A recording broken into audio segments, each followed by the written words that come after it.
Fala Marujos, tudo bem com vocês? Aqui é Alexandro Gama e estamos começando mais um SOS Filmes. E no vídeo de hoje nós teremos o retorno de um quadro antigo. Na verdade eu fiz só um vídeo até agora desse quadro, mas tá valendo ainda. Eu tô simplesmente falando dos filmes mais amaldiçoados do cinema, parte 2. E na bola da vez o filme escolhido foi O Corvo, de 1994, dirigido por Alex Proyas. Sem mais delongas, vem comigo e fique até o final. Lógico, se você tiver coragem.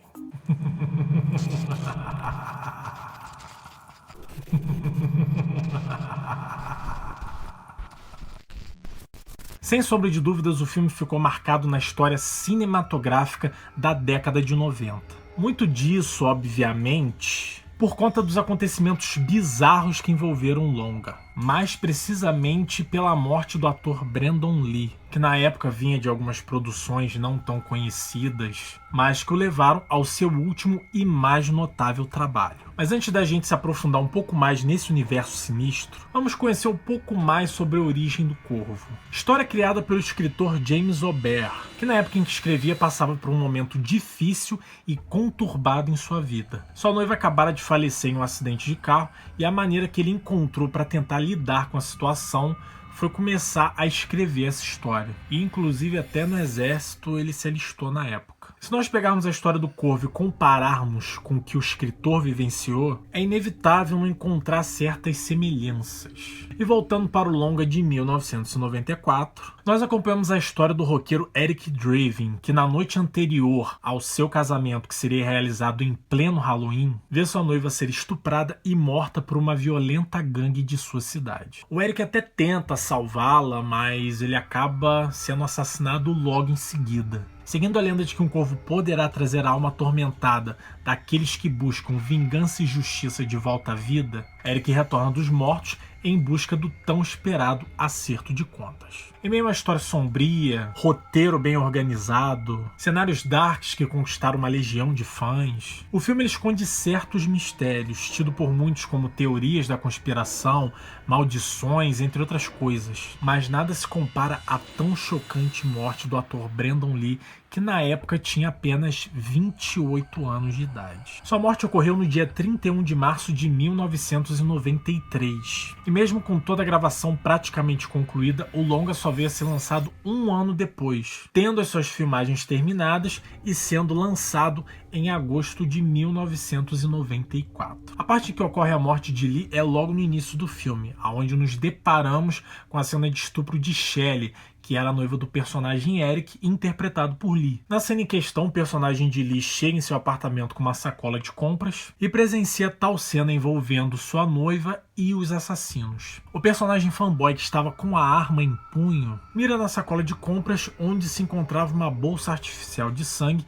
que explodiria com um projétil disparado. O que ninguém esperava era que de fato a munição carregada era verdadeira e possuía pólvora ao invés de uma bala de festim que deveria ter sido utilizada na cena. Logo em seguida, teorias conspiratórias começaram a aparecer tentando de fato explicar o que havia ocorrido. Alguns acreditavam que existiam pessoas que queriam matar Lee, ou levando para o lado sobrenatural da coisa, como é retratado no filme Dragão, a história de Bruce Lee, que inclusive eu tenho até o DVDzinho dele aqui, onde no caso acredita-se ter uma certa maldição em torno da família Lee. E um detalhe bem bizarro, gente, nessa história é que a morte do ator Brandon Lee ocorreu em 1993, que, por coincidência ou não, foi no mesmo ano de lançamento, desse camaradinho aqui.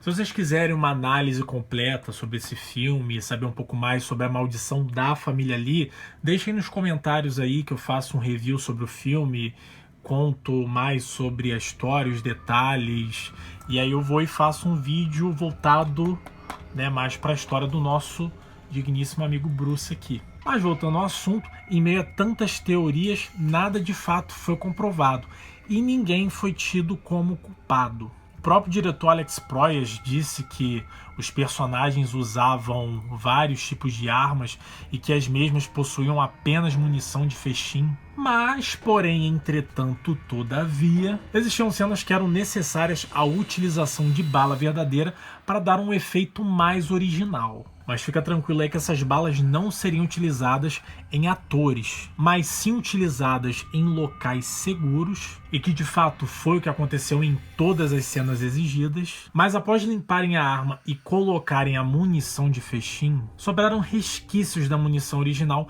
que teria de fato matado o ator. Tudo leva a crer que foi um acidente. Inclusive, a família do ator não processou a produção do filme, pois devido à situação apresentada, os mesmos entraram como acordo de que foi apenas um acidente. Quando retomadas as gravações, a cena foi totalmente reformulada com a ajuda de um dublê, assim como em outras poucas cenas que faltavam. Às vezes você pode até se pegar perguntando, mas se ele morreu na cena do início, como que ele praticamente aparece em todo o filme? Então, marujos, é muito comum filmes serem gravados de formas aleatórias, não sendo obrigados a gravarem na ordem que serão apresentados para a gente. E por coincidência, uma das cenas finais em que ele gravou foi o início do filme. Tem outras coisas sinistras que nós podemos complementar nessa história aí. O eletricista da produção levou um choque e quase morreu. Um carpinteiro quase perdeu a mão.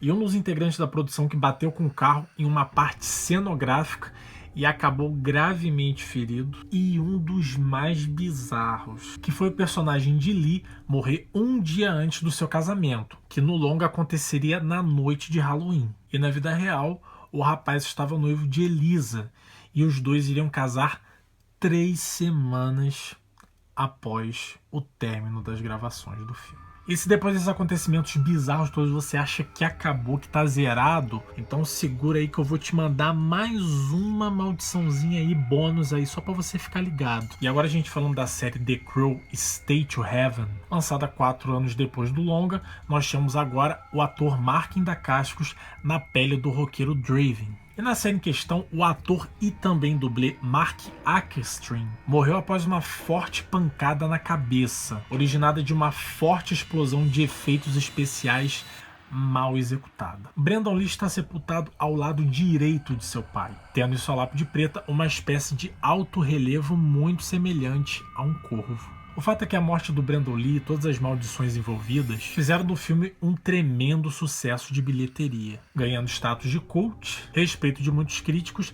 e cada vez mais conquistando uma nova legião de fãs.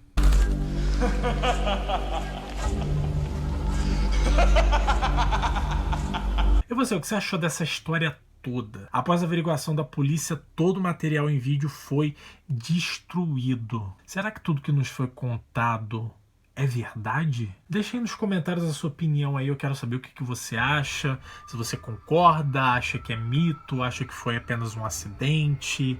Deixe aí nos comentários aí que eu quero saber a opinião de cada um de vocês. Muito obrigado por ter assistido esse vídeo até aqui. Não esqueça de compartilhar, se inscrever no canal e chamar toda a rapaze para conhecer SOS Filmes. Nos vemos num próximo vídeo. Valeu, fui!